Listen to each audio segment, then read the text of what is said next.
How's it going? Well, I moved around a little bit, moved a couple things around, and I know it's been a second since I've been releasing videos or anything. As I said, I'll be recording with Chris Love in Nashville May 5th and 6th.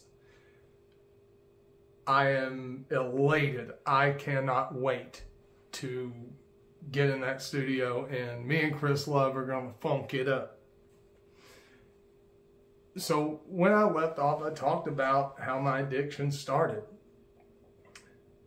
And it coincided with me leaving Dirt Brothers and going into the cover band world of I went and played with Frankie Holly and the Noise, went and played with Mud Flap King for a really long time, a smattering of others. And what people didn't know is that for me to get up and do longer shows, because when you do original shows, you are playing anywhere from 20 minutes, because you're opening, or a headliner can play, 90 minutes, something like that, and you'll play it straight. But with cover bands, you have 3 sets. You play an hour, you get a 30-minute break, play an hour, 30-minute break, play an hour, and you're done. So for me to be able to do that, load in and out, play an hour, get a 30-minute rest, play an hour, get a 30-minute rest, play an hour, and then load out, with my back being as bad as it is, and still is,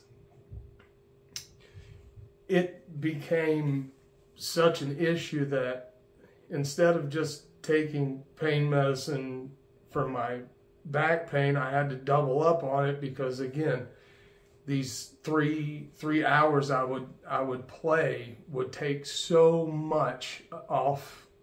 Shoot, it's taking a lot off my life, a lot off my back, and that's just how that snowball effect started. I wanted to keep playing, and I thought, hey, I'll take a couple of these painkillers and they'll make me be able to play the way I want to. And I ended up with nothing. I ended up just quitting everything, because everything went from just go. And it never stopped. Never, ever, ever stopped. And the addiction kept growing and growing and growing, with no answers for my back, but they just kept throwing pills at me and kicking me out of the office. Not kicking me out, but, saying, hey, see you next month. And looking back at it now, my drug dealer, I never had to go on the street to get mine. My drug dealer wore a white coat and took insurance. He took insurance. I've got a lot to say about that, and that video is going to happen one day, and it's going to be controversial, because I've got a lot to say on the opioid epidemic, on Subutex, which is something I was on for 4 years. So not only did they have me up to 440 milligrams, to where I'm just laying in bed, just doing nothing, walking with a cane when I did walk, and then I go get on what I like to call a heroin light, Subutex, Suboxone, the thing you put under your tongue or on your tongue, whatever. Yeah, you still get a buzz from it. Don't let anyone tell you otherwise. You do. But it does help with withdrawals and stuff, but you should not use it longer than like 6 weeks, if that. Don't ever use it as long as 4 years. But the person that made a lot of this come about and made me start self-reflecting was my primary care physician, Dr. Achin Sharma. He helped me more with just looking in myself and starting at square one instead of jumping to this conclusion or jumping to the worst conclusion. And he always started with, don't hurt anyone by word or by deed. I appreciate that man more than anything, because now I've been 3 years and a month and a half, something like that, sober of opioids, no drugs. I don't drink alcohol. Weed doesn't count for any drug. To me, it doesn't count. I don't care. No addictive properties. Do what you want with that. Don't care.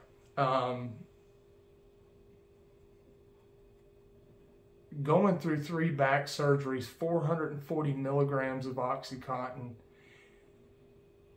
every day. Every dadgum day. And things started to spiral out. And then when I finally was able to step back and see things clearly, I realized I did not like myself. I did not like where I was going. I did not like what I was doing. And flat out, I did not like me. I hated me. Because for so long, I was numb and everything was covered up by or taken over by a feeling, or trying to get that feeling, or trying to make sure that you have that thing that will give you that feeling before you go do something fun that you love. I mean, you'll pick that over music, over family, over friends, over everything. And you'll blow right past some of it, not even know it. And that's that cloudy judgment. I mean, I have nothing but respect for anyone.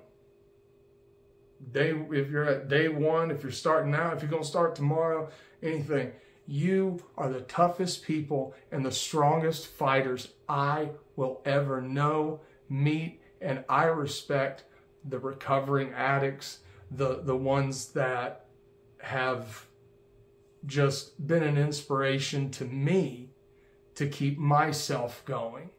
And with the Lord, with music now, with liking myself and having these people in my life, it really has changed every direction, which brought me to the last 3 years. Since I started and quit all that, I learned to deal with my chronic pain in different ways. Now, I don't feel so much better and I'm fixed. No, my back is horrible. 3 ruptured discs, 2 disc tears, spinal stenosis, degenerative disc disease. I can feel like 75% of my left leg. I hurt all the time. But I've just found new ways to deal with it. And yoga, big thing. But life isn't about a feeling. It's about faith. And it's about faith in yourself. And that's what I finally had to find, was that faith in myself. I finally had to find out what loving myself meant, what trusting myself meant, what believing in myself meant. Y'all got no idea. It is hard to sit right here and know that things, it's hard to push through some of this stuff, to get videos and doing all of this on my own again. I never knew how much it would take, but I will say it has been the most rewarding and the most challenging. And the most fun because I've gotten to do it myself, and I've gotten to find out what I'm made of and what happens if I self-start it. What happens if my ass is on the line. And I'm proud of what I've done with my ass on the line, and Chris Love is the one that's gonna be on that tightrope with me next. And I can't wait. This next video, the one I do next, will talk about my last 3 years, and then we will do a question and answer, which you can ask me anything. And I'll answer it 100% honestly. I don't care how many questions or how close it is. Go ahead and send them. Comment, whatever. Always remember, keep playing, because you never know who's listening. You never know who's watching. You never know whose life you might influence for the better. Always remember, be you.